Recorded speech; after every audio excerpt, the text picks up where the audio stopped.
আন্দরকিল্লা শাহী জামে মসজিদ বাংলাদেশের চট্টগ্রামে অবস্থিত একটি ঐতিহ্যবাহী মসজিদ, যা মোঘল স্থাপত্য শৈলীতে নির্মিত। ১৬৬৭ খ্রিস্টাব্দে সম্রাট আওরঙ্গজেবের নির্দেশে শায়েস্তা খাঁর উদ্যোগে এই মসজিদটি নির্মাণ করা হয়। ১৭৬১ সাল থেকে এটি গোলা বারুদ রাখার গুদাম হিসেবে ব্যবহৃত হতে থাকে। তবে ১৮৮৫ সালে হামিদুল্লাহ খাঁর আবেদনের প্রেক্ষিতে মসজিদটি মুসলমানদের জন্য পুনরায় উন্মুক্ত হয়। মসজিদটির নির্মাণের পর থেকেই চট্টগ্রামের মুসলমানদের জন্য একটি তীর্থস্থান হয়ে ওঠে।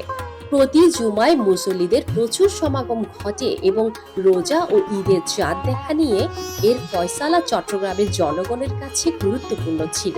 আন্দরকিল্লা শাহী জামে মসজিদের স্থাপত্য মোগল রীতি অনুযায়ী তৈরি। এটি সমতল ভূমি থেকে প্রায় ৩০ ফুট উঁচু একটি পাহাড়ের উপর অবস্থিত। মসজিদটির নকশা অনুযায়ী এটি ১৮ গজ দীর্ঘ, ৭.৫ গজ প্রস্থ এবং দেয়ালগুলি প্রায় ২.৫ গজ পুরু। আন্দরকিল্লা শাহী জামে মসজিদটি দিল্লির ঐতিহাসিক জামে মসজিদের প্রতিচ্ছবি। এটি চট্টগ্রামের মুসলিম স্থাপত্যের বিকাশে নতুন মাত্রা জন্ম দেয়।